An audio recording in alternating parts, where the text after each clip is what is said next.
Marcos capítulo de número 14, versículo 32 a seguir, diz assim: Então foram a um lugar chamado Getsêmani, e ali chegados disse Jesus a seus discípulos: Assentai-vos aqui enquanto eu vou orar. E levando consigo a Pedro, Tiago e João, começou a sentir-se tomado de pavor e de angústia. E lhes disse assim: A minha alma está profundamente triste até a morte. Ficai aqui e vigiai. E adiantando-se um pouco, prostrou-se em terra e orava para que, se possível fosse, aquela hora lhe fosse poupada. E dizia assim: Abba, Pai, tudo te é possível. Passa de mim este cálice, contudo não seja o que eu quero, e sim o que tu queres. Voltando, achou-os dormindo e disse a Pedro: Simão, tu dormes? Não pudestes vigiar nenhuma hora? Vigiai e orai, para que não entreis em tentação. O espírito na verdade está pronto, mas a carne é fraca. E retirando-se de novo, orou repetindo as mesmas palavras. E voltando, achou-os outra vez dormindo, porque os seus olhos estavam pesados e não sabiam o que lhe responder. E veio pela terceira vez e disse-lhes: Ainda dormis e repousais? Basta, chegou a hora. O Filho do Homem está sendo entregue nas mãos dos pecadores. Levantai-vos, vamos, eis que o traidor se aproxima. Feche a sua Bíblia, coloque no banco, coloque na cadeira. Pegue na mão da pessoa mais bonita do seu lado. Atravesse a faixa de Gaza. Pegue na mão dele, isso, pegue na mão dela. Aperte com carinho até ele falar aleluia. Pentecostal que não faz barulho está com defeito de fabricação, não é? Vamos orar. Senhor Jesus, eu te exalto, eu te glorifico. Te exalto porque o Senhor é rei. Te glorifico porque o Senhor me deu a honra de ministrar aos seus súditos nessa noite. Te exalto, ó Deus, porque eu sei em quem tenho crido. E te glorifico porque sei que o Senhor já está atento às nossas orações esta noite. Eu não tenho sombra de dúvidas do seu mover neste lugar hoje. E eu quero agora lhe fazer dois pedidos que costumeiramente faço. O primeiro é que ao redor da Assembleia de Deus do Bom Retiro, num raio de 5 quilômetros quadrados, onde houver um demônio alojado agora, eu quero dar a esses demônios 5 segundos para desaparecerem daqui. Porque se não sumirem, serão queimados pelo poder da glória do Senhor que vai ser manifesta neste ambiente. O segundo pedido a Deus é um pedido de atrevimento espiritual.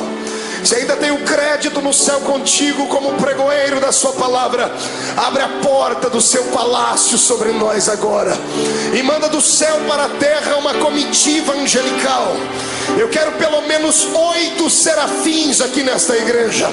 A palavra serafim significa aquele que arde em fogo. Portanto, Senhor, eu quero 8 anjos de fogo aqui neste templo agora. Quero 2 aqui nesta tribuna, uma à minha esquerda, outra à minha direita. Quero 2 na entrada deste santuário e 4 seres esparramando brasas de fogo na nave da igreja. E onde houver um crente batizado com o Espírito Santo, renova ele, meu Senhor.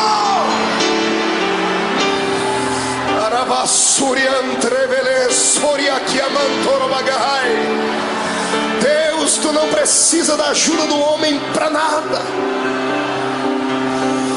Tu és onipotente, Senhor. Então mostra a sua onipotência nesta noite. Abala os nossos corações com a sua unção.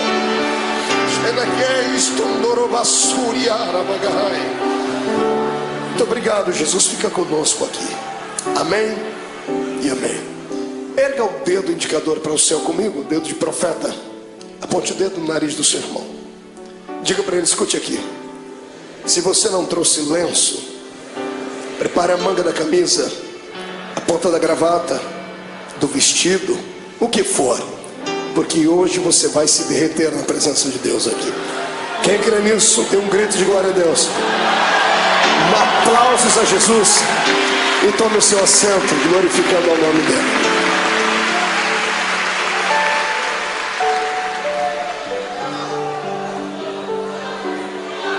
Aleluia.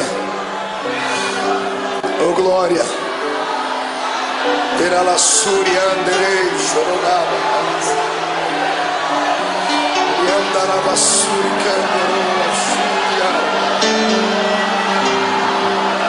Glorifico, Jesus. Senhoras e senhores, amada noiva do Cordeiro, quando eu abro a minha Bíblia Sagrada no Evangelho de Marcos, no capítulo 14, aqui onde lemos, diante dos momentos que antecederam a crucificação de Jesus, eu tenho uma palavra atualizada para os nossos corações. Certa vez, ouvindo um grande sábio pregador, ele disse algo que na época, talvez pela minha juventude, talvez pela força do ímpeto da juventude, eu achei que ele estava sendo apenas um tanto eloquente no que falava, e descobri anos mais tarde que era uma realidade. Ele dizia que a mensagem da noite, ela depende do estado de espírito daquele que vai transmiti-la. Se o pregador estiver alegre, a mensagem vai ser esfuziante. Se ele estiver melancólico, a mensagem será melancólica, porque o Senhor usa o vaso na situação em que ele está. Você já me viu pregar aqui mensagens daquela que a tampa da chaleira voa lá para cima. Toda segunda-feira tem sido um mar de poder aqui, não é verdade? Quem tem participado, quem tem ficado cheio de Deus, sabe disso. Mas hoje eu quero levar você por outro caminho. Quero convidar você para se entregar a Jesus hoje e permitir que Ele venha moldar de novo o seu vaso. Eu sei que vaso só pode ser quebrado no processo da preparação. Depois que o vaso está pronto, ele não pode ser quebrado mais, porque se for quebrado, terá que ser colado, e mesmo servindo ainda para alguma coisa, vai ficar dentro dele algumas cicatrizes. Eu quero crer que todos nós estamos ainda num processo de formação. Não chegamos ainda à estatura daquilo que Deus quer. Então hoje o Senhor vai despedaçar o nosso vaso, e nós vamos sair daqui um pouquinho mais apaixonados pelo Cristo ao qual nós servimos. Amém? Então dê um grito de glória a Deus para estremecer o inferno inteiro. Viver não é fácil. Viver é uma aventura. O dom da vida não foi confiado a todo o grande universo. O dom da vida, a existência mais plena dela, o Senhor confiou apenas nós que somos seres humanos. Pastor, mas os animais não vivem, as plantas não vivem, vivem, mas o estado deles é vegetativo. Não tem alma, não tem espírito. Eles têm apenas um breve espaço de tempo e existem apenas para algumas finalidades. Somente o ser humano vive para a eternidade. Por isso que nós somos dotados de sentimentos. O que é o sentimento? O sentimento é aquele labirinto da nossa alma que às vezes nos faz saltar, nos faz sorrir, nos faz chorar. E quem é que nunca passou pelo vale da sombra da morte? E só há um remédio que pode trazer a cura para os nossos sentimentos: é a doce presença do Espírito Santo. Porque a doença da alma, a dor dos sentimentos, da frustração, da depressão e da angústia, ela está localizada onde o médico não consegue localizar, bem na divisão da alma com o espírito. E só a palavra de Deus e a presença do Espírito Santo vão até este lugar. E é isso que Jesus vai fazer conosco aqui hoje. Ele vai transformar esta igreja hoje não num quartel-general, mas num grande hospital. E ele, junto com a sua equipe médica, que é composto pela Santa Trindade e os seus anjos, vão trazer o milagre para a nossa alma. Eu profetizo em nome de Jesus que o choro que durou uma noite toda terá que cessar, porque a alegria chegará e a sua alma será inundada com a presença do Senhor Jesus. Olhe para o irmão do Senhor, diga para ele: é só um momento de dor. Diga: vai passar. Quem acredita nisso, dê mais um grito de glória a Deus aí.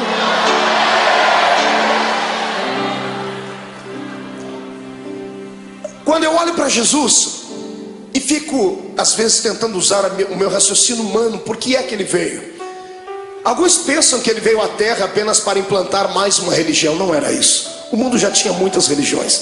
Já haviam religiões perfeitas aos olhos do homem. Já haviam religiões cheias de legalismo.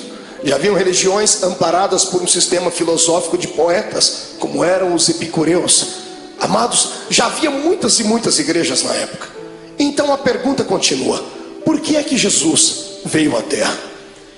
Ele não veio à terra simplesmente por vir, como cantava Raul Seixas em uma música onde ele apontava o dedo para o nosso Salvador e chamava Jesus de ridículo, dizendo que ele não era besta para dar uma de herói.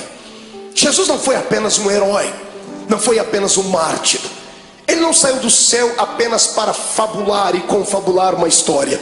Jesus deixou as regiões celestiais motivado por um sentimento nobre e perfeito. Ele foi motivado pelo amor. Ninguém entende mais de amor do que Deus. Por isso a Bíblia diz que o amor de Deus foi pleno, porque Ele amou o mundo de tal maneira que deu o seu Filho unigênito, para que todo aquele que nele crê não pereça, mas tenha a vida eterna. Tentando indagar a Deus, fiz isso algumas vezes, perguntando então por que é que Jesus veio à terra, porque o Senhor não poderia usar outras pessoas para que isso acontecesse. O Senhor me disse: você não leu a Bíblia direito, porque desde o Gênesis eu tenho levantado homens para serem exemplos, mas todos eles têm fracassado.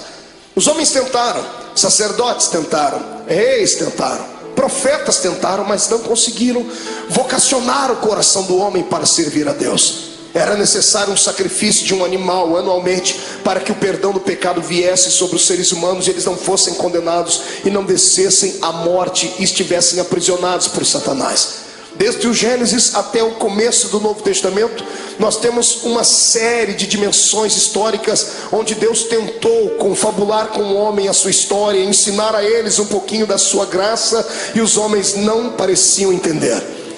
Foi então que Deus teve uma atitude divina.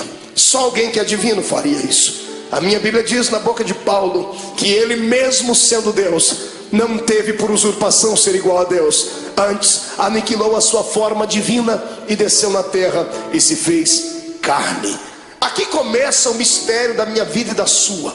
Aqui começa uma das explicações para as grandes perguntas da vida, das crises existenciais, que nem Freud conseguiu explicar. Por que é que estamos aqui? Todos nós fazemos parte de um plano majestoso e maior, de um plano que não nasceu na mente de homens, nasceu na mente do Todo-Poderoso Deus. No meio do caminho houve percalços, houve bloqueios, e Deus então, para reconstruir a sua história, o seu plano original, Ele teve que sair do céu e vir ser um entre nós. A minha maior alegria como homem nesta terra, como pregador do Evangelho, não é ter viajado por mais de 40 países do mundo. A minha maior alegria não é passar pelas ruas das cidades e ver um crente me reconhecer, ou saber que Jesus me deu um ministério abençoado. Não, a minha maior alegria se consiste nisso, em saber que eu tenho alguém lá em cima no céu, que para poder entender as minhas fraquezas e falhas, teve que sair de lá e vir experimentar um pouquinho desta vida triste e pequenina dos mortais. Amados, para que eu e você não fôssemos destruídos, destituídos, amassados e jogados dentro de um buraco, Jesus teve que sair lá de cima para tentar compreender a nossa falibilidade. Eu falo isso com propriedade, porque o Deus que está acima do céu nunca pecou, nunca sentiu dor, nunca foi desprezado a ponto de sentir náuseas e vontade de morrer enquanto estava lá em cima no céu. Eu penso que o próprio Deus falava com o Filho e com o Espírito Santo lá em cima, dizendo: por que será que esta raça humana não conseguem ser aquilo que eu quero que eles sejam? Se você pegar o Velho Testamento e ver o pensamento de Deus, se você torcer as páginas do Velho Testamento, vão sangrar, porque o Senhor havia ditado a sua lei. O homem que não pudesse caminhar junto com ele era logo destituído. O homem que não pudesse ser santo era logo morto. Veja o Deus do Velho Testamento trabalhando, abrindo a terra, engolindo homens. Por que é que Deus trazia morte e o terror sobre o seu povo? Pensava ele que aqueles que permanecessem vivos, olhando aqueles que foram punidos, se converteriam, seriam mais santos, seriam mais produtivos. E Deus via que, pelo contrário, aquilo parece que trazia, ao invés de temor, trazia ira no coração dos seres humanos. E alguns, por pura rebeldia, tratavam logo de desmerecer a Deus e de serem inimigos dele. O Deus do Velho Testamento tentou, ele fez de tudo que estava na sua mão para fazer, e até o ponto dele chegar no céu, sentado no trono, e dar um grito sobre aquilo que Isaías escreveu no seu livro, gritando bem alto: e agora? A quem eu enviarei? E agora quem há de ir por nós? Porque na terra não tinha ninguém justo o suficiente. Os homens não aceitaram o Deus Jeová, aquele que quando vinha em cima de uma nuvem, fazia tremer os montes, fazia os seus relâmpagos engrandecer o coração dos homens, e os homens não aceitaram.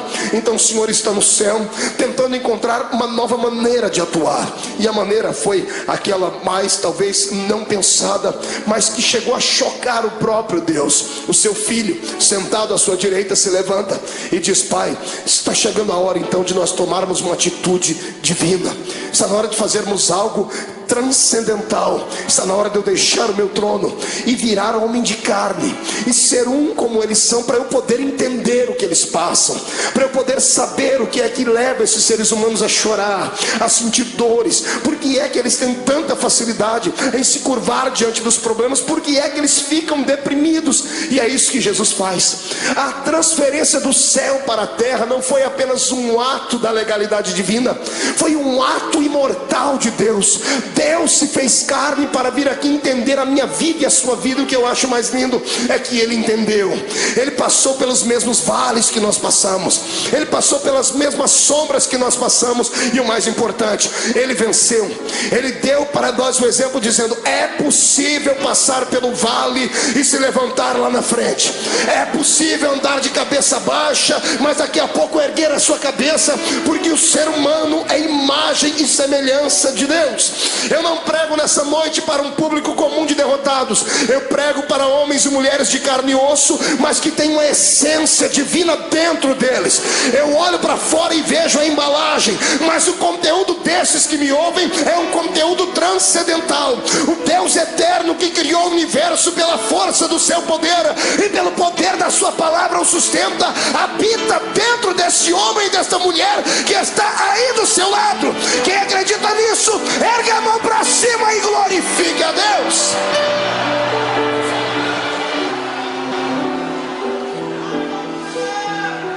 Para tentar entender por que é que a gente chora, grita, geme, sente agonia, Jesus passou pelo mesmo caminho.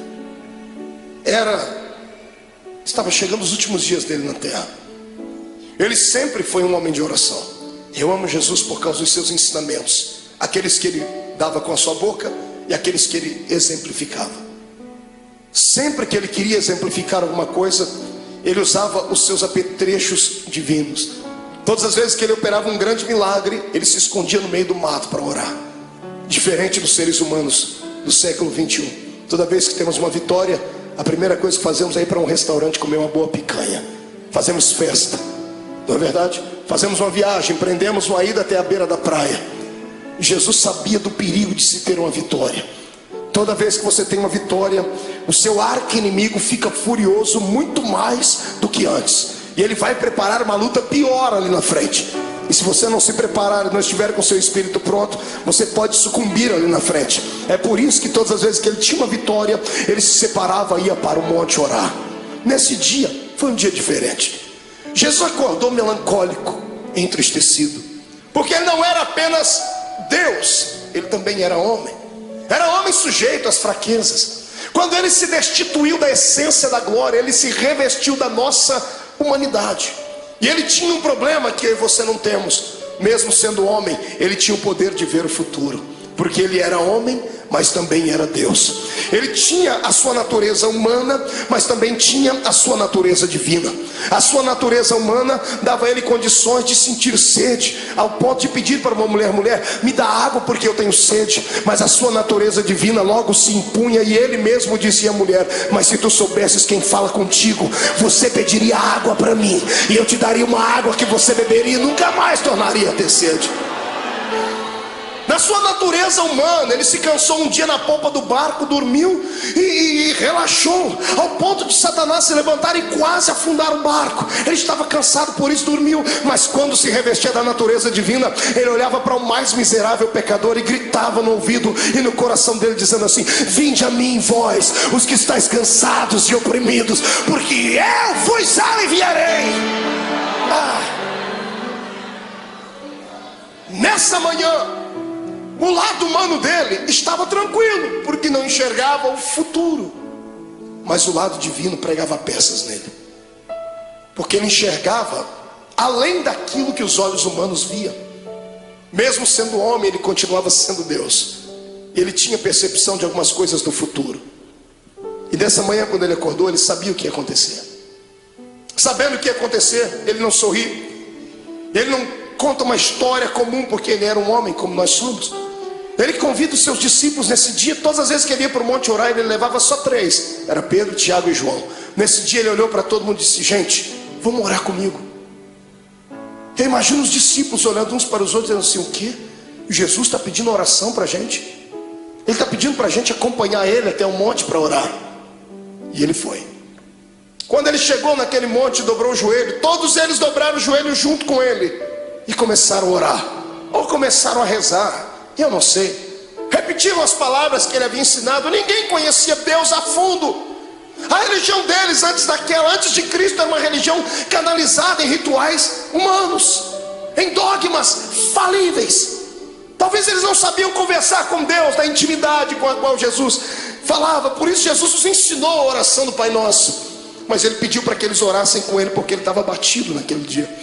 E tendo orado, eu penso que, não sei se você passa por isso, mas eu passo. Quando eu estou muito angustiado, quando eu estou muito atribulado, eu preciso gritar.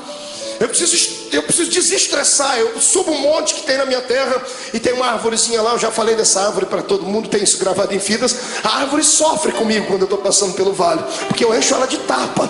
Eu desestresso orando e dou uns tapas. Não que a árvore tenha nada a ver com o meu problema, mas é assim que eu me desestresso. Eu imagino Jesus nesse dia angustiado, atormentado, ele olhando para os seus discípulos, ele querendo orar, ele querendo falar tudo que estava dentro dele, mas de repente ele olhava por cima dos ombros, ele via Tiago, Pedro, João, ele via André, ele via os outros, e ele viu quão pequeninos eles eram apenas discípulos, não haviam atingido a estatura de mestre. O discípulo tem muita facilidade de se escandalizar, tem muita facilidade de ficar pequenino diante de situações difíceis. E eu imagino Jesus dizendo para si mesmo: se eu falar o que eu preciso, eles vão desanimar, eu tenho que demonstrar fortaleza para eles. E Jesus não aguentando mais, ele precisava orar. Ele levanta a cabeça, levanta da oração, deixa todo mundo orando. Ele pega 3 entre os 11 que foram, porque Judas não foi com ele esse dia, Judas ficou. Tinha só 11 com ele. Ele levanta e chama os 3 mais chegados dele. Ele bate o nome de Pedro, Tiago e João, disse: meninos, vamos orar comigo. E para eles ele conta o que está acontecendo. A minha alma está angustiada. Você consegue ouvir isso da boca do seu Deus? Ou você acha que isso é um privilégio só seu? De sentir dores, de chegar em dias dentro da sua casa que dá vontade de morrer, dá vontade de entrar dentro do quarto e fazer uma besteira? Ou você acha que porque você é crente, você está bem guardado e você tem anticorpos espirituais suficientes para te proteger de toda a avalanche do mundo? Não, você é um ser humano. A diferença entre o ímpio e o justo não é vista somente nessa terra, será vista na outra. Mas a minha Bíblia diz que da mesma sorte que sofre o ímpio, sofre o justo. A diferença não é em sofrer, a diferença é em como sofrer. O ímpio sofre desesperado, dá um tiro na sua orelha, fuma droga, injeta, bebe muito, até cair no chão, porque assim ele alivia a sua dor. Nós que somos crentes não fazemos isso. Mas quando temos os nossos problemas, nós entramos dentro do quarto e tomamos um chazinho da raiz de Jessé, e o Espírito Santo vem acalentar. É só assim que a gente passa pelo vale. Eu estou te mostrando o seu Deus em agonia. É bonito falar do Jesus andando em cima das águas, é lindo falar sobre ele multiplicando os pães, é poderoso falar sobre ele se transcendendo no Monte Tabor diante dos seus discípulos e falando com Moisés e Elias. É lindo ver o nosso Senhor abrir os olhos dos cegos e dizer ao morto de 4 dias: sai para fora. Mas eu quero ver se há beleza em ver o seu Deus dizendo assim: eu estou sentindo pavor, eu estou angustiado, eu preciso de amigos íntimos. Jesus está aqui dando um exemplo para nós.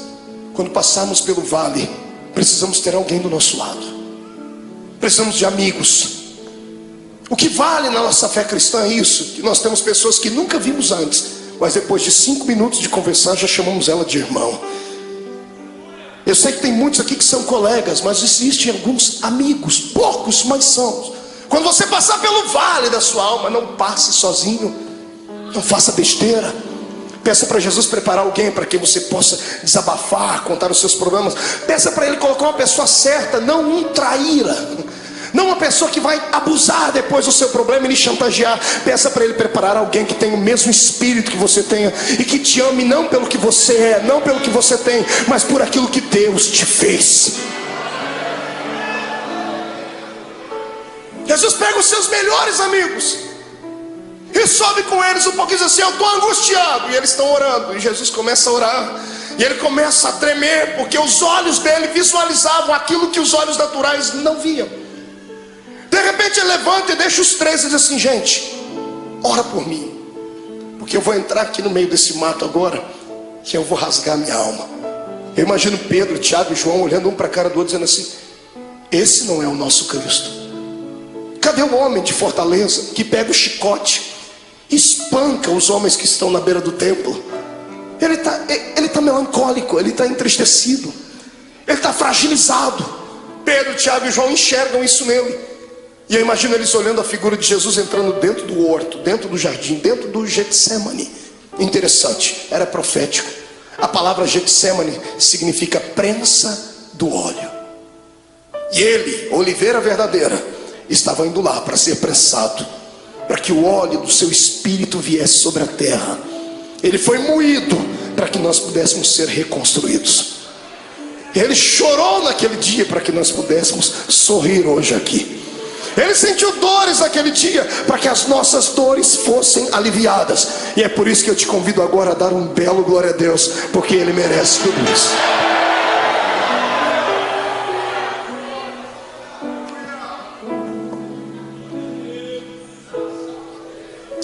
Ele começa a orar. Agora que não tem mais ninguém perto dele, ele rasga a alma e diz assim: Pai, eu sei que a hora é chegada, mas o meu lado humano não está aguentando. Então eu vou fazer um pedido ao Senhor: se der, Pai, passa de mim esse cálice. Se der, risque esse momento. Se der, me priva de sentir aquilo que eu já estou vendo que vou ter que sentir. Quando Jesus ora desse jeito, é posto uma vírgula na sua oração. Se levantam dois reinos do lado dele nesse momento: o reino de Deus e o reino de Satanás. Os anjos se calam no céu, o próprio Deus está em silêncio no céu olhando. Os demônios estão fazendo figa, estão torcendo, dizendo assim: se ele não for até o fim, não tem salvação. Se ele não for até o fim, o plano está mais uma vez destruído. E Satanás está lá orando para si mesmo, pedindo para que todos os poderes das trevas viessem trazer uma nuvem negra sobre Jesus naquele dia. E quando Jesus diz: Pai, se for possível, passa de mim esse momento, esse era o lado humano.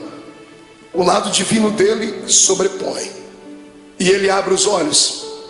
E se como homem ele enxergava apenas o jardim naquela noite, se como homem ele enxergava apenas as árvores, o céu que devia estar escuro e o vento soprando, se como homem ele enxergava apenas pedras e relva, como Deus ele enxergou além de tudo aquilo.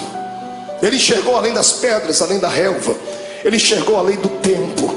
Ele enxergou além dos séculos. Ele enxergou além do espaço. E sabe o que ele viu? Você.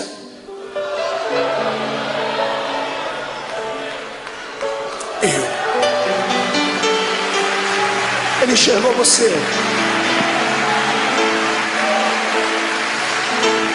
Sabe como ele te enxergou? Não como um super-homem ou uma mulher maravilha, bem trajado dentro da religião, cheio de poderes, de status, não. Ele enxergou você sofrendo no seu quarto.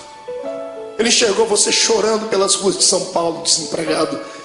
Ele enxergou você no momento em que as pessoas mais te atormentaram, que os seus inimigos lhe perseguiram. Ele enxergou a sua alma rasgada e você gritando e sentindo dores. E ele sabia que você não ia conseguir passar pelo jardim do Getsemane. Ele sabia que você ia tentar correr de lá. Então ele entrou no meio e disse assim: Pai, já que eles não vão dar conta de ir, eu vou no lugar deles. Ele se levanta e diz: todavia seja feita a sua vontade.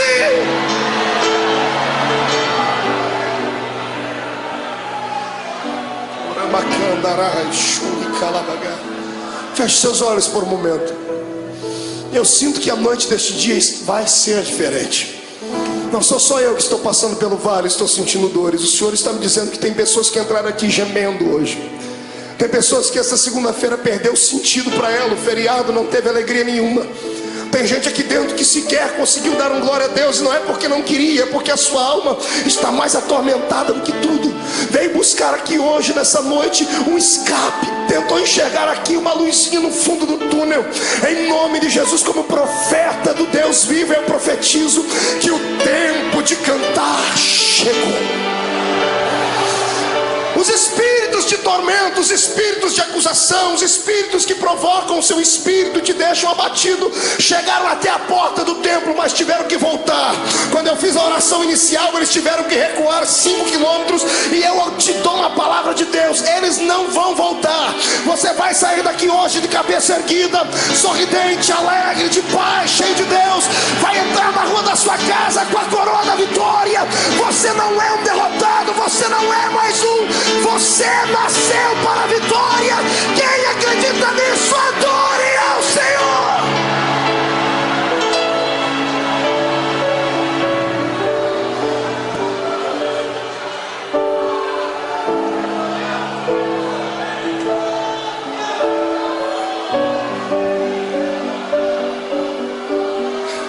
Então eu vou lhe convidar hoje aqui, irmão. Rasga a alma, filho. Chora. Vomita tudo que está dentro da sua alma, põe para fora. Porque você não é um super-homem. Não se autoflagele. Eu sei que você hoje orou como Paulo: Senhor, o que eu quero fazer sempre eu não faço, o que eu não quero eu estou sempre fazendo. Senhor, eu tenho um espinho na carne. É como se o mensageiro do diabo viesse, me esbofeteasse e me jogasse no chão. Eu quero que você ouça aquilo que Paulo ouviu. Deus se levantou do trono e não acusou ele, não apontou o dedo.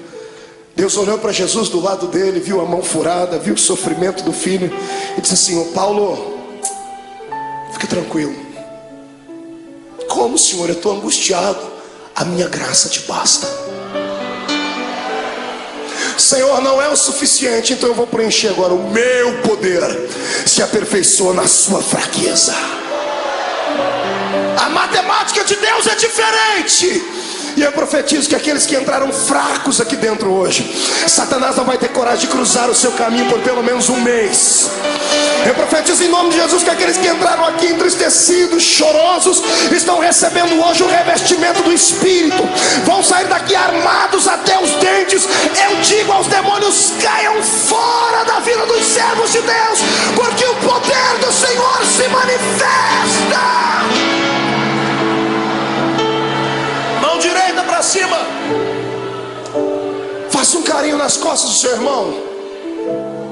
Diga para ele: a angústia, o pavor, a angústia e a tristeza, a angústia e o abandono são o caminho mais fácil, mais rápido de tocar o coração de Deus.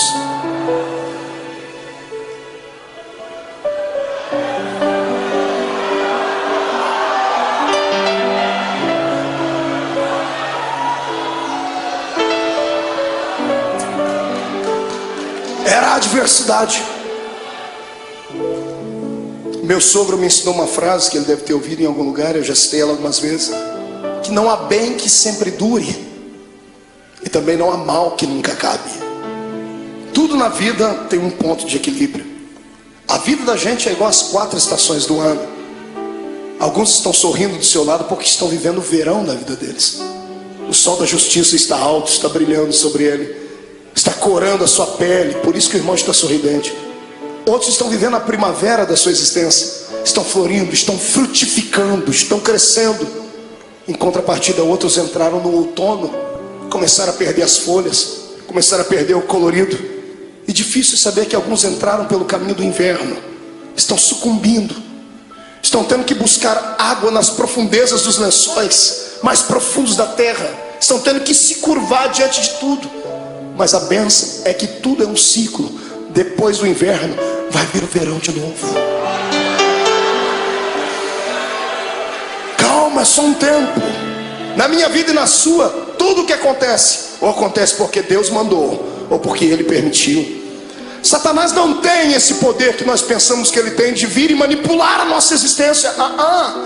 Eu sou entregue a Cristo e você também. O mais fraco aqui entre nós é capaz de catar Satanás pelo chifre e esfregar o focinho dele no chão, porque ele não tem mais solução. Para mim e para você, por pior que seja o ato cometido, se puderes hoje inclinar não os joelhos em terra, mas sim o coração diante de Deus, o sangue de Jesus Cristo cobrirá todos os seus erros e você ficará mais alvo do que a alva-neve.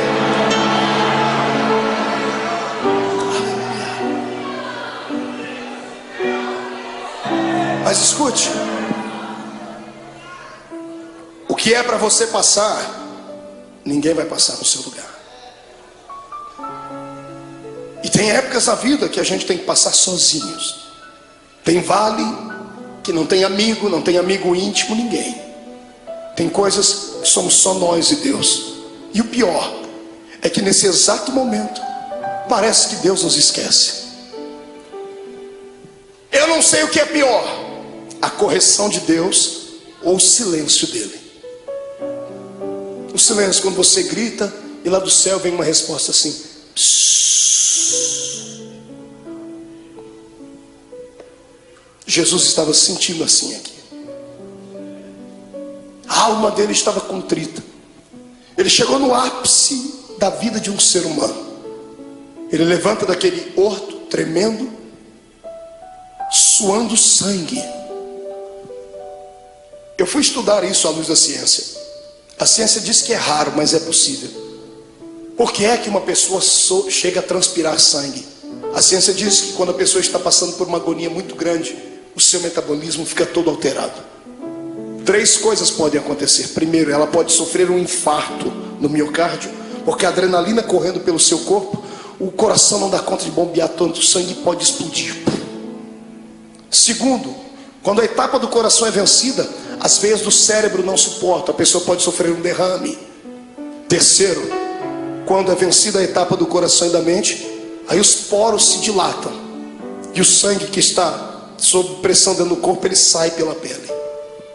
Como Jesus não podia morrer de ataque cardíaco, nem podia morrer de derrame cerebral, porque a cruz estava preparada, o sangue dele saiu pela testa, pelos poros. Eu queria que você imaginasse a afeição do seu Cristo quando ele passou a mão na testa e viu o sangue. O lado humano dele deve ter se contorcido, mas era preciso passar por aquele vale, era preciso ir até o fim. Ele levanta dali como um vitorioso. O reino das trevas está abalado porque acharam que ele ia parar naquele momento. Ele levanta e pega os discípulos dormindo. Que decepção. Mas ele sabia que eles eram fracos. Ele olhou para os discípulos, acordou e disse assim: nem uma hora pudestes velar comigo? E os discípulos já correm e dobram o joelho. Jesus diz: não, agora é tarde. Eis que o Filho do Homem será entregue na mão dos pecadores. Quando ele acaba de fazer isso, eles ouvem passos de uma multidão de homens que vem vindo. Tochas acesas vêm iluminando o caminho deles, liderado por alguns homens da religião judaica. E no meio da multidão Jesus viu um rosto conhecido, o rosto de um dos seus discípulos. Esse discípulo vai dar um beijo em Jesus. E aqui eu começo a aprender com Jesus coisas lindas, coisas que nós não aprendemos com o ser humano. Quando Judas dá um beijo nele, Jesus era tão amável, ele acreditava tanto no poder que ele tinha de envolver as pessoas, ele tinha tanta pena da alma do ser humano, que quando Judas lhe beijou, ele já sabia o motivo. Ele poderia ter expulsado Judas. Imagine você sabendo que uma pessoa que com um beijo ela vai lhe levar à morte. O que você faria? Esmurraria ela? Arrancaria a cabeça dela? O que é que você faria? Pois Jesus olhou para ele depois do beijo e disse assim: amigo. Jesus não era hipócrita, nem falso. Mesmo Judas traindo ele, disse: você ainda é meu amigo. Essa palavra vem de encontro àqueles que durante essa semana traíram Deus. Traíram Deus com seus atos, traíram Deus com as suas palavras, negaram Jesus com seus feitos. Porque eu creio que eu não estou pregando aqui para uma assembleia de homens puros e mulheres purificadas, porque se todos aqui fossem santos à estatura que pensam, não estariam sentados nesse banco, estariam voando com os anjos aqui. Eu sei que estou pregando aqui para gente que passou pelo vale, porque o meu Deus não fala com quem está ausente, Ele fala com quem está presente. Mas Jesus manda dizer que Ele está apaixonado pela sua fé, está apaixonado pela sua coragem. Você caiu, veio aqui se arrastando com a boca no pó, mas crendo no que está escrito, que o justo pode cair até 7 vezes, mas o Deus que ele serve, de todas elas o colocará de pé.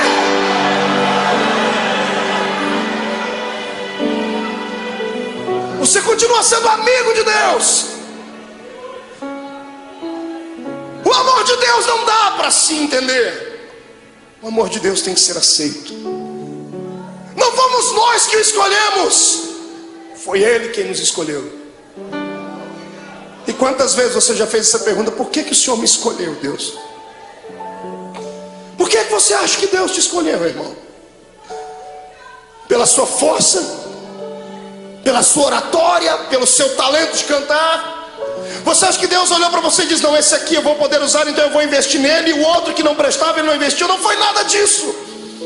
Deus olhou para você e alguma coisa em você atraiu Ele. Não foi você que foi buscar Deus em uma igreja, foi Ele que trabalhou no seu coração em casa, usou o testemunho de alguém. Deus queria você, mas a palavra final foi sua: eu vou. Quando você disse vou, o Senhor disse: pronto, eu escolhi, agora Ele veio. Você foi escolhido por Deus. Escute, deixa eu dizer uma palavra, que isso aqui vai quebrar esse demônio que te atormenta, vai acabar com a sua depressão. Escute: nenhum ser humano pode surpreender Deus. Não há nada que você faça, não há nada que você pense, não há nada que você aconteça que você vai deixar fazer Deus ficar assim: nossa, o meu filho me espantou. Porque Deus conhece tudo. Você nunca vai surpreender Deus. É por isso que eu me apoio nessa palavra, para nunca sair dela. Porque o diabo, ele só sabe falar do passado. Ele só sabe acusar você do que você fez, do que você cometeu antes de entrar dentro dessa igreja hoje. Ele só sabe apontar o dedo para você e metralhar você, dizendo assim: você foi isso, fez isso e aquilo. É por isso que eu prefiro ficar com Deus, porque Deus não fala do passado. Todas as vezes que Deus olha para você, sabe o que Ele fala? Do seu futuro. E lá no céu, imagina Ele acotovelando Jesus, está vendo aquela filha lá? Olhe lá na frente e veja o que eu vou fazer com ela. Está vendo aquele homem? Olhe lá na frente e veja o que ele será. Porque Deus não é como caranguejo que anda olhando para trás. O Senhor está na nossa frente. O Senhor está além das suas fraquezas. O poder do Senhor está além da sua humanidade. O poder de Deus está além dos seus complexos. É por isso que eu te convido nessa noite: saia de dentro da prisão que está a sua alma. Deixa o Senhor hoje sacudir as portas desta prisão e arrancá-las para fora. Deixa Deus mostrar para você que mesmo amarrado em um tronco, com os pés amarrados, todo ensanguentado, você ainda tem um cântico nos seus lábios, tem uma arma atômica nos seus lábios. Enquanto você cantar, as muralhas vão cair. Eu convido você hoje a saltar para dentro do território dos vitoriosos.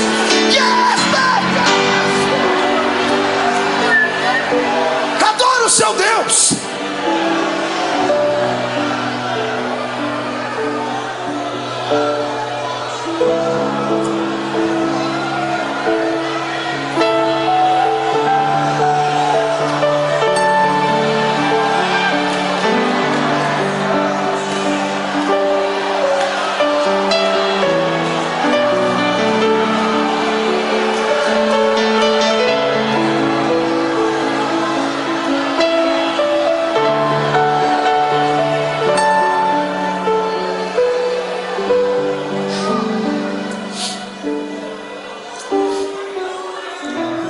É hoje o dia que Deus escolheu para arrancar você de dentro do quarto escuro da sua vida.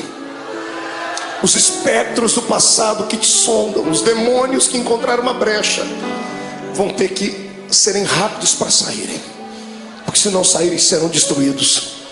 Eu vejo a força de Deus chegando para dentro de você. Eu vejo o Espírito Santo sentado nas asas do vento, trazendo em ambas as suas mãos brasa de fogo para purificar o seu pecado, e na mão direita dele uma unção de gozo para te fazer saltar pelo menos uma semana inteira. Em nome de Jesus Cristo, hoje é o dia da independência da sua alma. O Senhor te fará saltar muralhas. Quem acredita nisso, tire o pé do chão para adorar.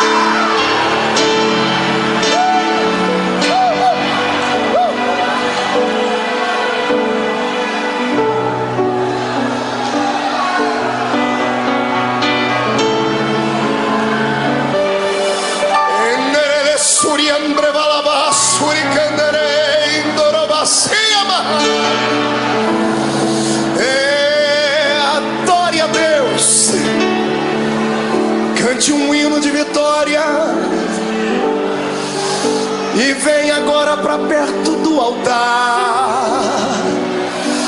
Curve o seu coração, porque Deus de pé está. A Assembleia de Deus do Bom Retiro nessa noite será impactada aqui, porque é um Deus lá em cima que olhou para mim e olhou para ti. Venha do céu agora a sua unção e encha os meus irmãos. Receba em nome de Jesus Cristo agora.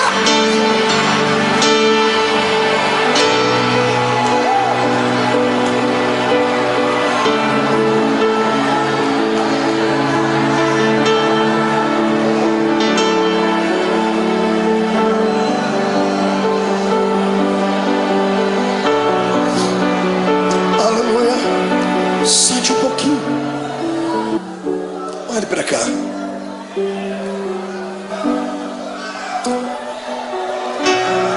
Tem um santo católico. Ele foi canonizado pelos homens, mas o exemplo de vida e de fé dele impactou um tempo. Chamava-se São Francisco de Assis. São Francisco de Assis fez uma oração, e uma frase da sua oração eu peguei para mim, para orá-la sempre que eu estou passando por problemas. Ele disse assim: Deus, dá-me forças para suportar aquilo que eu não posso mudar. Gravou ela aí? Peça isso para Deus. Dá-me forças para suportar aquilo que eu não posso mudar. Tem coisas na vida que não dá para mudar. O filho que foi embora não volta mais. A doença que dizimou parte do corpo não tem como retroceder. O abandono, a tristeza, muitas vezes não tem como retroceder. Então peça para Deus te dar força para suportar. O que importa é em como enfrentar esse dia de dificuldade. É em como você vai enxergar o seu jardim. Você pode enxergar o seu jardim como sendo o ápice do abandono de Deus, ou pode enxergar o seu jardim como sendo o pódio da coroação da sua vida. Depende da maneira como você foi para lá. Jesus foi preparado para o jardim. Por isso ele orava antes, incessantemente. Por isso ele buscava Deus. Por isso ele passou 40 dias no deserto em jejum, porque ele sabia que a missão dele era grande, como a sua é. Sabe por que você está querendo parar? Porque você não se preparou. Tem levado uma vida de brincadeira, pensando que a igreja é apenas um lugarzinho de reunião social, pensando que a fé cristã é só aqueles dogmazinhos ensinados pelo pai e pela mãe. Não, a salvação não é hereditária. A salvação é pessoal, é uma experiência com Deus. Busque a sua experiência nessa noite. O Senhor transmutará esse coração de pedra num coração de carne, trará alegria para dentro da sua vida, e você vai ter força para viver. Lá está ele. Olha o seu Jesus sendo preso. Quando os homens vêm prender ele, ele tinha passado uma noite de oração. Às vezes eu tenho pena, entre aspas, dos demônios, porque eles vêm atormentar quando a gente está fraco na carne, mas o espírito está forte. Os homens chegam e Jesus pergunta para eles: a quem buscais? E eles dizem: a Jesus. Naquele momento ele não falou como um homem, ele falou como o Deus lá do Êxodo. Ele olhou para eles e disse assim: eu sou.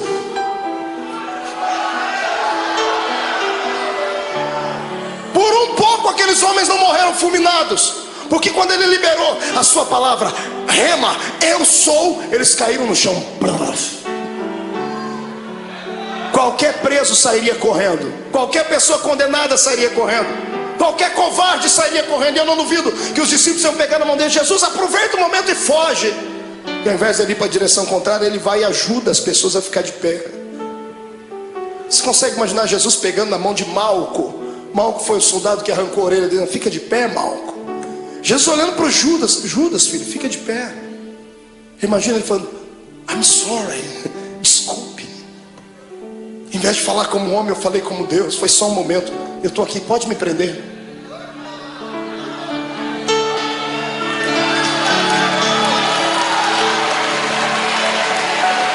Me prenda. Eu imagino que os próprios soldados que foram prender Jesus se assustaram. O quê? Me prenda, eu estou preparado. O que eu estou fazendo agora vai trazer uma mudança no planeta Terra. O momento de sofrimento agora trará algo na eternidade jamais visto, nunca visto. Se o grão de trigo não morrer, ele vai viver para sempre na solidão. Mas quando ele morre, ele gera outros. Precisam de um cordeiro? Eis-me aqui, vamos lá. Eles podem não amar-me suficiente, podem não ter orado comigo à noite, podem ter me negado, podem ter me vendido, mas eu os amo. Aleluia.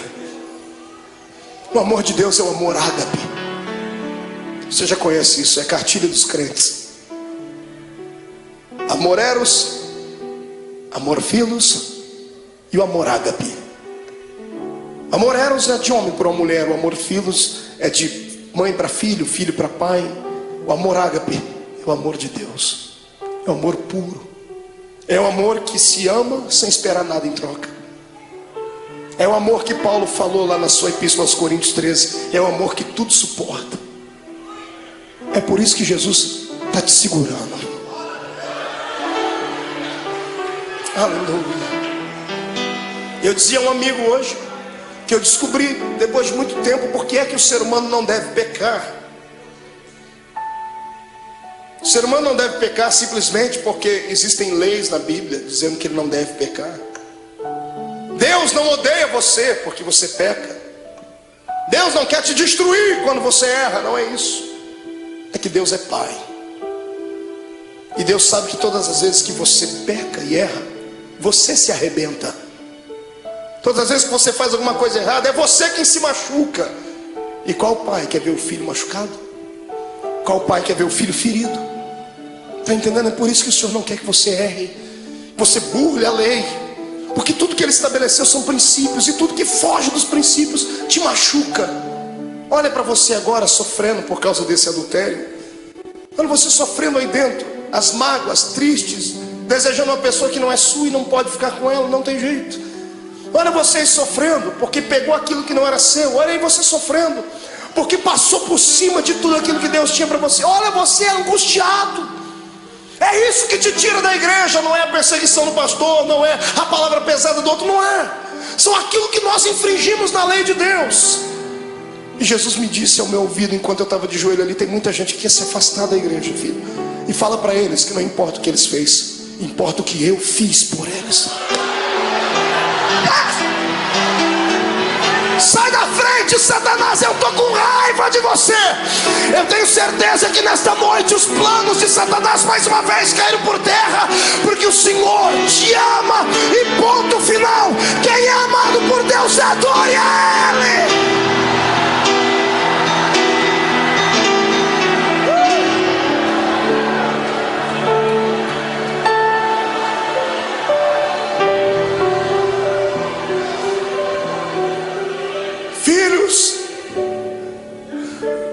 A rejeição, a cruz, a agonia, vocês não vão suportar, eu suporto por vocês. E levaram ele como um preso comum. Fizeram do meu Jesus uma peteca. Caifás, Anás, Pilatos, Herodes, Pilatos. Ninguém achava nada de errado nele. Ele tinha palavras para incriminar os homens, mas ele se calou e não se defendia. Pilatos fica estarrecido, diz assim: que homem é esse? Pilatos queria soltar Jesus, mas o ego dele era muito massageado pelos judeus. Ele não queria perder a postura de um grande. Então, para alegrar o coração dos judeus, ele pensava que isso iria aplacar a ira deles. Ele manda chicotear Jesus. E pegam o meu Jesus, o seu Jesus, levam ele numa noite fria para um lugar, numa praça, amarram as mãos dele em uma estaca, deixam ele seminu. Aquilo era já motivo para matá-lo, porque todo judeu tinha vergonha de mostrar o seu corpo. Estava sendo humilhado, até que ele começou a ser flagelado. Azorrague era o nome da arma com a qual bateram em Jesus. 12 tiras de couro, na ponta de cada tira um osso de carneiro quebrado ou limalha de ferro. Cada vez que o carrasco batia nas costas do meu Jesus, 12 buracos ficavam nas costas dele. Paulo disse: assim como meu mestre, eu tomei uma quarentena de açoites menos uma. Foram 39 chicotadas daquela, mais de 460 cortes nas costas. O corpo não aguenta. Depois da 10ª chicotada, ele já estava pendurado. Ele poderia ter gritado, ele poderia ter aliviado um pouquinho da dor, porque quando gritamos, por um momento, há um bloqueio no cérebro e a dor passa instantâneo, por momentos, mas passa. Se ele gritasse, ele teria sentido menos dor, mas ele não gritou. Ele aguentou calado, porque sabia que você não ia aguentar. Sabia que eu não ia aguentar. Eu também, irmão, eu também. Eu também.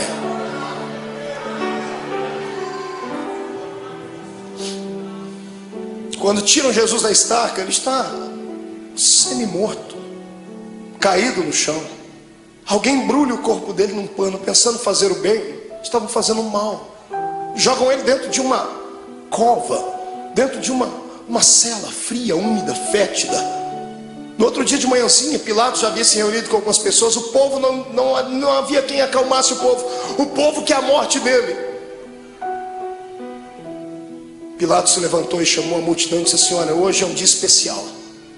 Hoje eu tenho direito e posso liberar o perdão para um preso. Vocês têm esse homem chamado Jesus e tem Barrabás. Barrabás era um terrorista, era um prisioneiro político. Era um homem que queria lutar contra o reino de Roma. Por isso estava preso. Um homem zarrão, de quase 1,90 m, diz a história. E quando colocaram Barrabás e pegaram o nosso Jesus todo machucado de manhã, ele não jantou na noite, não tomou café de manhã. Ele estava fragilizado, com o corpo tremendo, perdeu muito sangue na noite.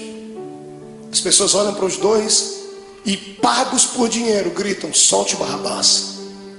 Pilatos não entende o que a multidão está falando. Ele vai, lava as suas mãos, diz assim: bom, que caia sobre a cabeça de vocês o sangue desse homem. Os soldados ficaram possessos por demônios. Agarram o meu Jesus e o seu, e o pano que estava coberto sobre o corpo de Jesus havia colado nas feridas que estavam nas costas dele. 400 cortes abertos, o pano colou a noite toda ali. Um soldado arranca aquele pano com força, abrindo todas as feridas de uma só vez. Ele deve ter soltado um gemido muito forte. Para brincar com ele, porque alguém dizia que ele era o rei, fizeram uma coroa de espinhos. Cada espinho tinha pelo menos 9 a 10 centímetros de comprimento. Espinhos que eram capazes de perfurar uma madeira. E colocaram na cabeça do nosso Jesus. Colocaram uma capa vermelha sobre ele, bateram com uma cana na cabeça dele para que a coroa fincasse mais ainda. E alguém dizia: tu não és o rei? Eis aí a tua coroa. Pegam o patíbulo da cruz, a haste onde os braços dele foram presos e fixos, colocam nos ombros dele e ele sobe a via da crucificação. A cruz não podia ser posta inteira nos ombros de um preso, porque ela pesava quase 140, 150 quilos. Ninguém daria conta de levar. Era só a parte principal. Jesus está subindo aquela travessia. Aquilo era um show, era um espetáculo que todos aguardavam. Todo mundo estava esperando ver ali um preso político, um preso famoso. E quando muitas pessoas começam a ver Jesus passando ali, a agonia tomou conta do povo. Eu fico imaginando as pessoas que estavam lá naquele dia. Imagino Lázaro, o amigo de Jesus, do lado de Marta e Maria, as irmãs segurando ele. Eu vou lá, eu vou soltar ele, eu vou fazer alguma coisa. Mas não vá, Lázaro, se for vai morrer também. Ele vai passando o olhar, ele vê todos aqueles para quem ele multiplicou o pão e deu na mão deles. Os amigos que ele tinha desferiram contra ele a traição. Pedro está andando do lado, triste porque já tinha negado Jesus. A mãe de Jesus vai ao longe, olhando o filho querido. No meio do caminho ele não aguenta. A Bíblia não diz, mas é possível que Jesus tenha tombado com o peso daquele lugar, daquela cruz, da haste daquela cruz, porque ele estava muito cansado, estava com fome, estava machucado. E o soldado romano, enfurecido, endemoniado, olha no meio da multidão, e para humilhar mais Jesus, escolhe um homem diferente no meio da multidão. Ele pega o Cirineu, Simão o Cirineu. Cirineu não era sobrenome. Cirineu falava do lugar onde ele havia nascido, Cirene. Cirene ficava na Etiópia. Era o único negro que tinha ali naquele dia. Pegaram um negro para colocar ali, para ajudar Jesus a carregar a cruz, dizendo: nenhum dos seus irmãos te ama. Colocaram um estrangeiro para ajudar Jesus a carregar a cruz. Eu fico aqui imaginando com a minha mente, ele está sofrendo, está morrendo e está ensinando a gente que quando passarmos pela nossa via da crucificação, não tiver nenhum amigo para ajudar a carregar a cruz, não tiver nenhum parente para ajudar a carregar a cruz, Deus enviará um estrangeiro para ajudar. Aleluia. E o mais lindo é que o estrangeiro já está do seu lado, o Espírito Santo. É Ele quem te ajuda a carregar a cruz. Está sentindo Ele aí, irmão? É por isso que está ficando mais leve a cruz. Eu não oro para que Jesus tire essa cruz dos seus ombros, mas eu peço para que Ele te dê força para carregar ela até o fim, porque vamos trocar as cruzes que nós temos por coroas do céu. Aleluia. Passe pelo vale dando glórias ao seu Deus.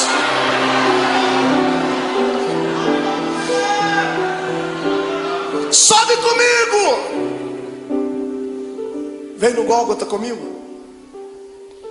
Ele está subindo, a multidão está indo atrás, os soldados estão gritando. Quando chegam lá em cima no Gólgota, tiram a haste que estava sobre os ombros de Jesus e pegam a haste maior e pregam lá. Então sim, uma cruz. Pegam Jesus e vão crucificá-lo. A história diz que a cruz era feita 5 dias antes da crucificação. Era feita sob medida. Por quê?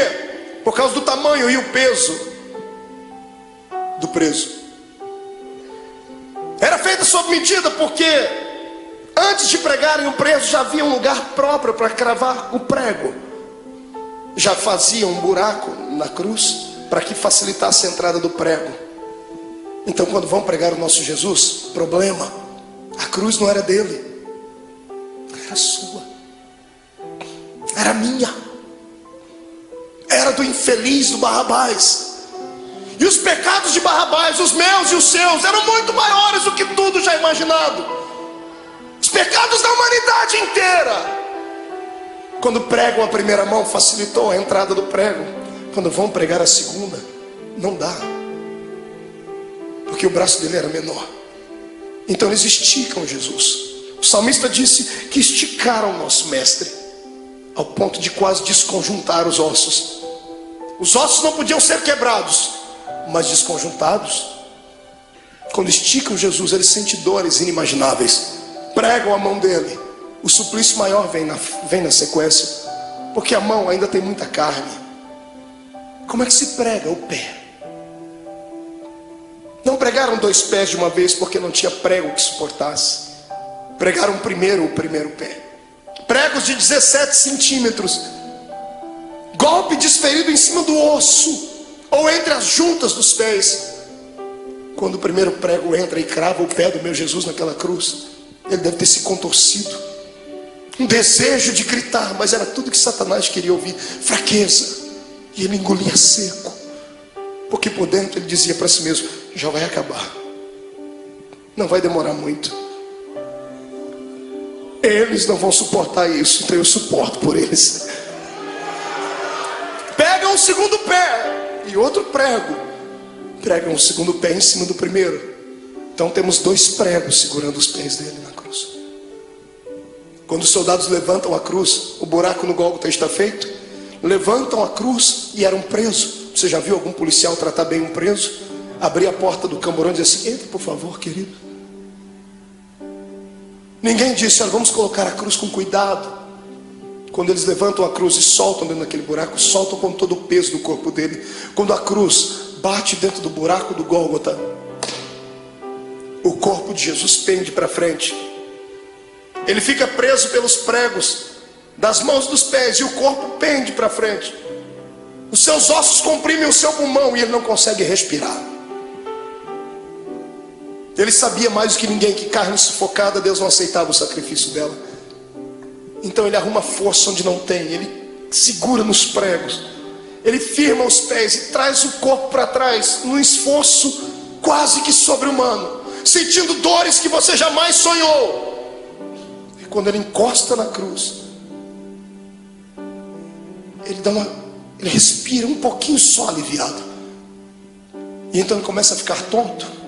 Estava fraco do dia anterior. As moscas começam a visitar o corpo de Jesus. Se você já fez serviço militar, você sabe o que eu estou falando. Quando você está diante de todo o esquadrão e um maioral está passando perto de você, você não pode nem se mexer.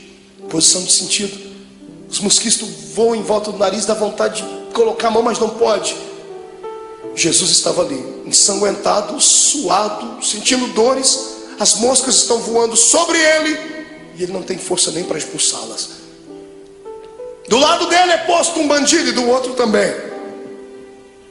Quando ele olha para os 2 bandidos, eu penso que ele intercede pela alma deles. O da esquerda fica endemoniado. O diabo entra dentro do corpo dele e ele olha para Jesus e diz assim: oh, você não é o Deus? Você não é o Cristo? Você não é o Todo-Poderoso? Sai da cruz e tira a gente daqui, rapaz. Imagina a tristeza com que isso chegou no ouvido de Jesus. Pensa, você está morrendo por ele e ele está debochando de você. A dor daquilo deve ter sido maior do que a dor dos pregos, maior do que a dor do chicote, porque a dor do desprezo é maior do que tudo. Deus olhou do céu e disse: não, meu filho não vai ficar assim. Espírito Santo entra no coração daquele bandido da direita. Vamos fazer um equilíbrio. O da direita fica cheio do Espírito Santo. Pregado na cruz, grita para o outro: pare de atormentar ele. Esse homem não fez nada, a gente está aqui porque merece, ele não. O da direita estica o pescoço, porque Pilatos deu um presente para Jesus. Mandou colocar uma insígnia em cima da cruz: Rei dos Judeus. O preso estica o pescoço, e quando ele lê em cima da cruz Rei dos Judeus, ele abaixa a cabeça e sussurra: o Rei, Rei, ó Rei. Imagino Jesus levantando a cabeça, sentindo dor, dizendo: está falando comigo, rapaz? Estou. O Rei, lembra de mim quando entrar no seu reino. Aleluia. Eu imagino Jesus dizendo, eu penso, conjecturo: o que, filho? Lembra de mim quando entrar no seu reino. Eu acredito que você é rei. Lembra de mim. Eu imagino Jesus dando um sorriso no meio do sangue, no meio da dor, e dizendo para si mesmo: valeu. Pelo menos um acreditou. Jesus olha para ele, antes dele desfalecer, e diz: moço, ainda hoje você vai cortar as faixas, vamos inaugurar o paraíso juntos. Eu e você, ainda hoje estarás comigo no paraíso.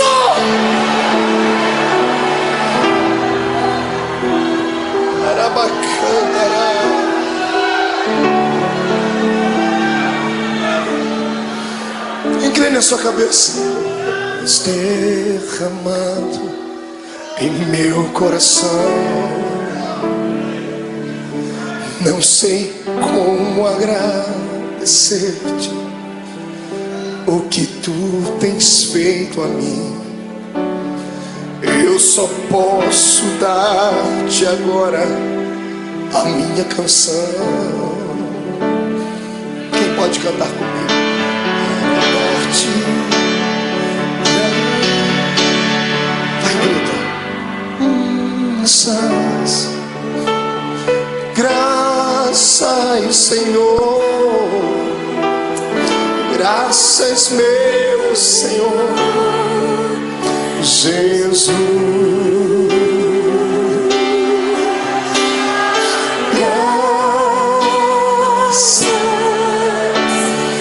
Graças, Senhor. Graças, meu Senhor Jesus.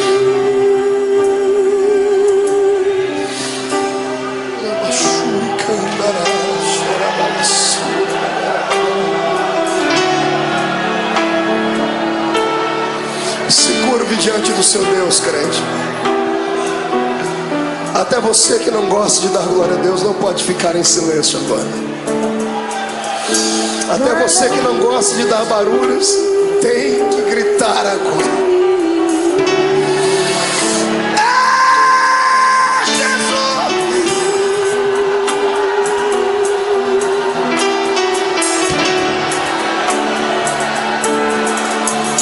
Lá na cruz deste tua vida, entregaste tudo a mim.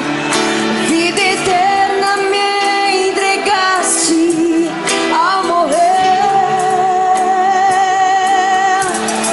Por teu sangue tenho entrada junto ao trono celestial. Posso entrar confiantemente ante a ti. Lá na cruz deste tua vida, entregaste tudo a mim.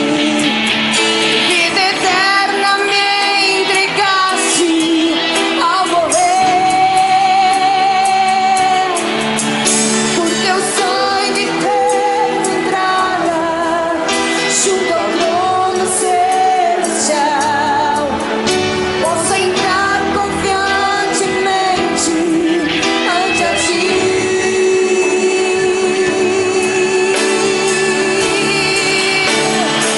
Para dar-te graças,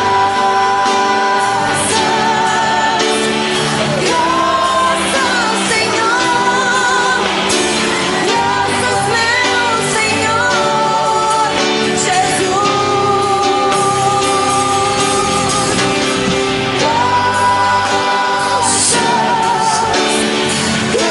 Graças, Senhor. Graças, meu Senhor Jesus. Calamanto, Balabassura, Irei, Shuriandarabagai. Todo crente batizado com o Espírito Santo seja renovado. Todo crente que está envolvido pelo poder do sangue de Jesus Cristo seja renovado. Quem nunca orou em línguas, que seja batizado agora. Que este lugar comece a flamejar.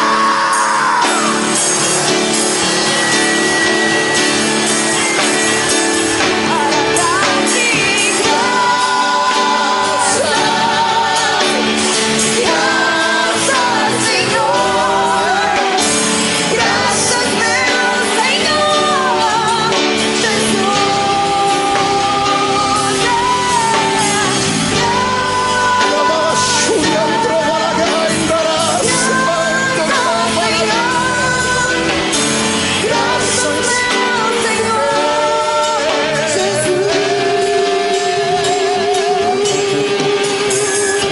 Segura um pouquinho de pé. Pegue na mão do seu irmão. Oh Deus.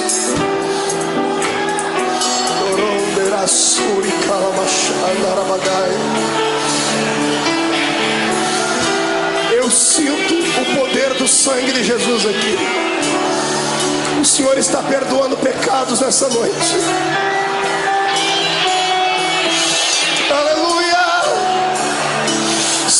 frente, Satanás! Estamos em guerra!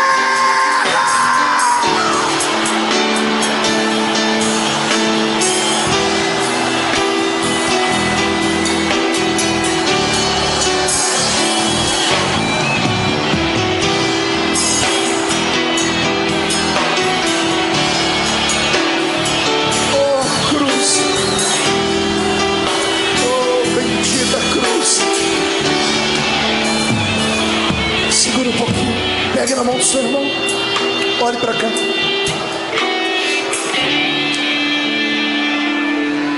A agonia dele continuava.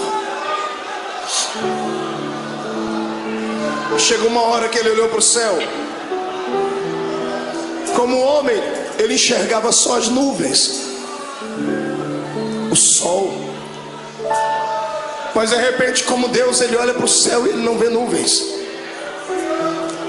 Ele olha para o céu e não vê pássaros. Ele vê o trono, Rubens. Quando ele vê o trono, ele vê o pai dele. Só que o pai dele está de costa. O pai virou as costas para ele. E no momento de dor, de muita agonia, ele disse: "Ô pai, por que tu me abandonou?" Quantas vezes você já falou isso, crente? Deus entende quando você diz isso, porque Jesus passou por isso. Não é que Deus estivesse feliz com o sofrimento do filho. Se Deus continuasse olhando, ele ia arrancar Jesus daquela cruz, Joel. E se ele arrancasse Jesus da cruz antes dele morrer, Deus ficaria derrotado. Deus poderia ter destruído a terra, mas ele preferiu virar as costas para não ver. E o lado humano de Jesus sentindo dores, mas o lado divino dentro dele dizendo assim: já está acabando, aguenta mais um pouquinho, segura. A morte está lá com as garras da mente de Jesus, tentando arrancar o espírito dele, e ela não consegue, porque ele não tinha pecado. A morte estava inofensiva. Ela era acostumada a carregar para dentro do inferno pecadores. Mas como arrancar da terra um homem que nunca pecou? Eu imagino a morte dizendo: desse eu não dou conta. Eu imagino Jesus levantando o rosto para cima e dizendo assim: eu vou te ajudar, a morte. Onde está o teu aguilhão, a morte? Onde está o teu poder que não consegue levar um homem fragilizado uma noite inteira? Eu te ajudo. Quem diz que a morte matou Jesus não sabe da verdade. A morte não matou Jesus, foi Jesus que se entregou para ela. Você é muito fraca, morte, então eu vou te ajudar. Eu me rendo, eu entrego meu espírito, consumado está.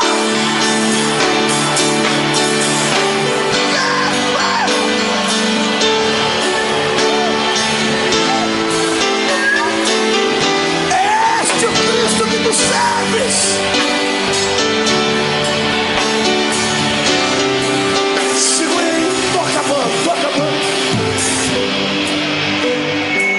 Escute.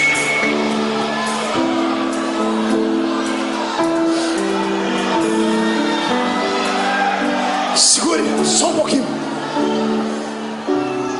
Quando a cabeça de Jesus pendeu, o astro-rei deixou de brilhar. O cosmos e a natureza se curvaram diante do Rei eterno. As rochas se fenderam. O sol se escureceu. A multidão que gritou crucifica-o começou a bater no peito e dizendo ele era Deus. O centurião que ajudou a fragilizar o corpo dele está embaixo da cruz gaguejando e dizendo: esse homem era o Filho de Deus. Maria está embaixo, João está abraçado com ela dizendo: aguenta, mãe, aguenta. Tiram Jesus da cruz. Ele morreu primeiro do que os bandidos. E um dia eu orei a Deus, Deus me revelou por quê. Porque que Jesus morreu antes dos bandidos, irmão? Será que Jesus era tão fraco assim? Porque os outros bandidos também foram flagelizados. Por que Jesus morreu primeiro? Eu perguntei a ele um dia. O que ele me respondeu: é só crente cheio do Espírito Santo para entender.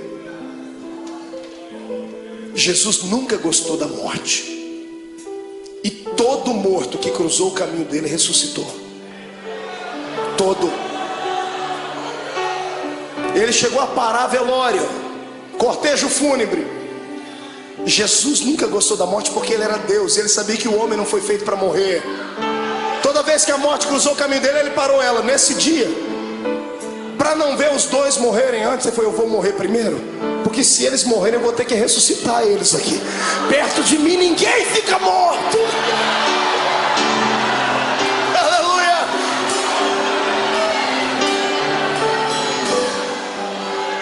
Ele morreu.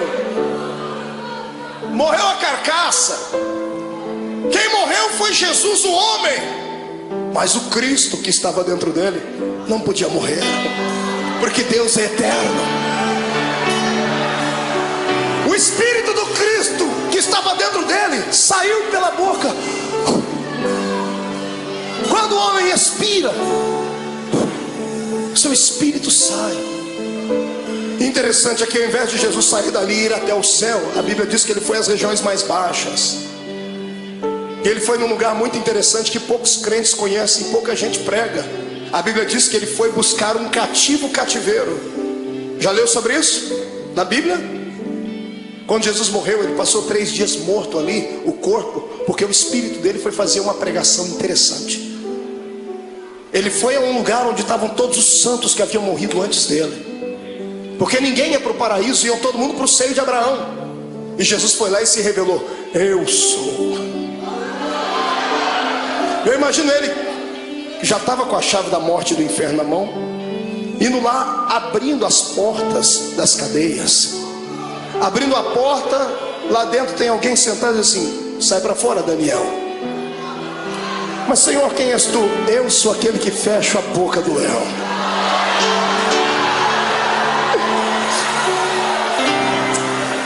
Sai para fora, Jeremias. Quem é o Senhor? Eu sou o oleiro e você continua sendo vaso. Vai na porta. Sai para fora, Ezequiel. Quem és tu, Senhor? Esqueceu de mim? Eu sou aquele que mediu as águas para que você entrasse nelas. Águas de vida, águas que purificam, sou eu. Jesus vai na cela de um homem chamado Manoá.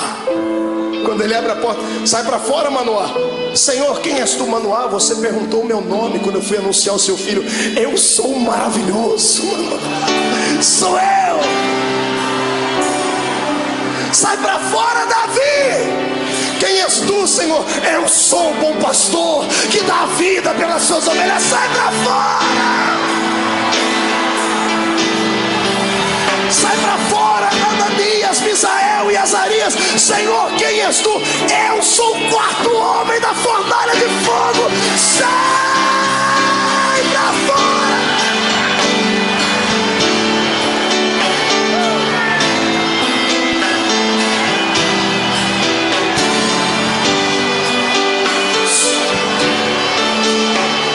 Segura.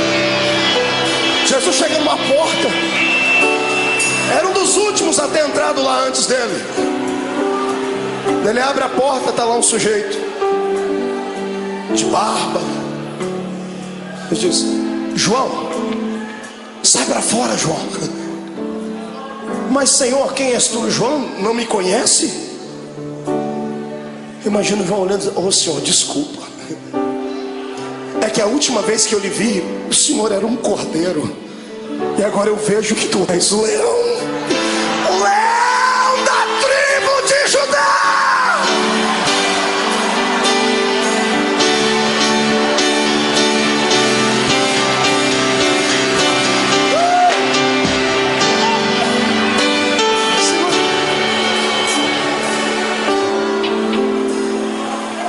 Momentos antes disso acontecer, Jesus fez uma visitinha lá na casa do diabo. Está todo mundo chorando aqui em cima, na terra. E tem um monte de demônio fazendo festa no inferno. A morte e o diabo dançando catira e forró. Os demônios cantando, é festa, Jesus morreu. Quando Jesus morreu, eles esperavam que ia cair uma pedra em cima da cabeça deles. Quando Jesus expirou, eles, ai, mas não aconteceu nada, então vencemos. Passaram a noite toda fazendo festa lá no antro do inferno. Não foi num belo dia, os demônios todos deitados, cansados, dormindo. Eu imagino, a escuridão do inferno começa a receber luz. Ele vem, e não vem andando, vem flutuando dentro daquele lugar.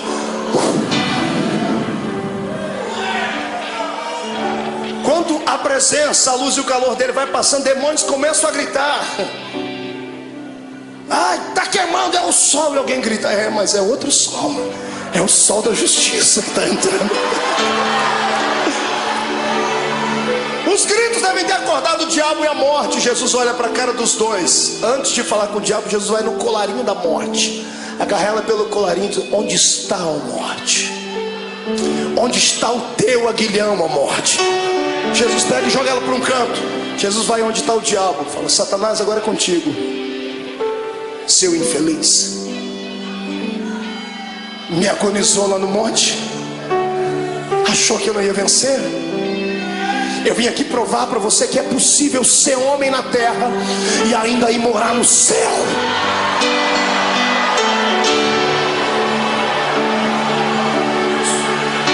Eu imagino o diabo com as duas mãos aqui, ó. Imagina Jesus, o que você está fazendo, ô cão? Não, é que aquela historinha lá de Gênesis 3:15, né? A semente da mulher vai esmagar a minha cabeça. Imagina Jesus dizendo, não, fica tranquilo, eu poderia fazer isso agora, mas não vou fazer. Não, o senhor é bonzinho, obrigado. Sou bonzinho? Me dê a chave da morte do inferno aqui. E Jesus vai saindo, eu imagino. E o diabo, mas e a cabeça e o pé, como é que fica? Calma, eu vou dar uma trégua por alguns momentos, porque mesmo eu podendo esmagar a sua cabeça, eu não vou fazer isso agora, porque eu seria egoísta.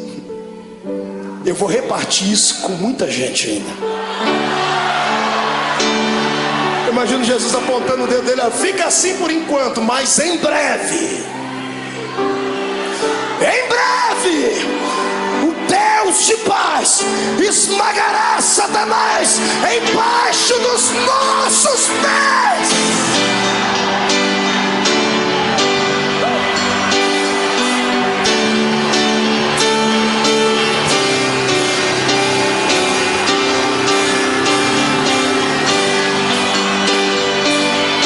Segura, vamos encerrar.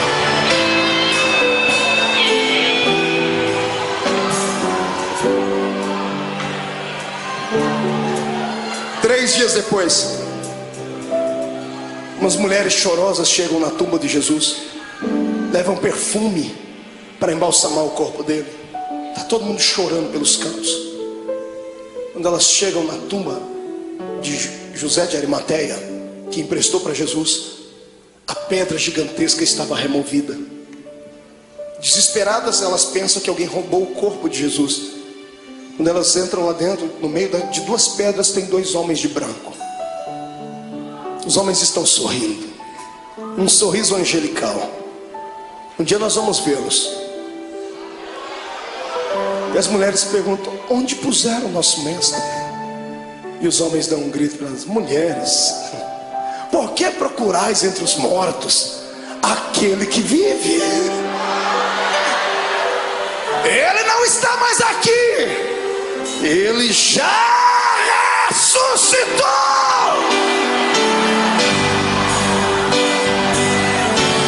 Vou te dar um conselho. Passe a quinta-feira da angústia.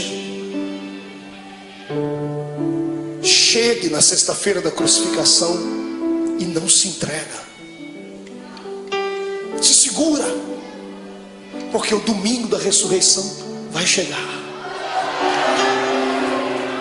E Deus manda dizer que essa noite foi transformada no domingo da sua ressurreição. Eu quero saber onde estão aqueles que estão passando por uma sexta-feira de dor, estão passando pelo vale, estão sofrendo, sentindo angústias, estão com vontade de deixar tudo, não aguentam mais as perseguições, não aguentam mais passar pelo vale da sombra e da morte, e querem que o domingo da ressurreição chegue logo. Vem, irmão, vem aqui à frente, vem correndo que eu vou orar por você. Vem, você não está sozinho. Eu estou passando por esse vale também. Eu estou passando por esse vale. Vem, se chora mesmo, derrama as últimas lágrimas. Viver é assim. Hoje a gente perde, mas amanhã a gente ganha. Hoje a gente está embaixo, mas amanhã vamos estar por cima. Hoje foi despedido, mas o Senhor vai abrir uma porta de emprego amanhã. O coração está apertado porque está sozinha, está sozinho, foi traído, foi abandonado. Calma, o Senhor tem bênção para lhe dar. Ele já preparou, mas ou Ele vai trazer de volta o que foi, e se aquele não prestar mais, Ele vai preparar outro. Ninguém perde com Deus. Ele só pede para você ter paciência. Segura um pouquinho, grite, mas não murmure. Se jogue no chão, mas não perca a fé, porque em nome de Jesus Cristo, o domingo da ressurreição está chegando. Diga comigo, em nome de Jesus. Toda angústia, toda dor, todo sofrimento, tudo aquilo que me atrapalha de servir a Deus, toda frustração, todo sentimento de abandono, eu ordeno, venha para a palma da minha mão. Agora, fecha a sua mão. Diga comigo, a minha sexta-feira da crucificação já foi. Hoje é o domingo da minha ressurreição. Levante a mão para cima, eu vou contar até 3. Você vai jogar no chão e vai pisar em cima. 1. A vitória é sua. 1,5. Hoje o Senhor te transporta para o reino dos vitoriosos.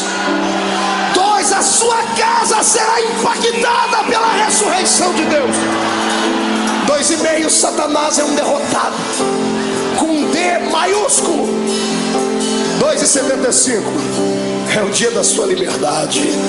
3. Jogue no chão, piso em cima.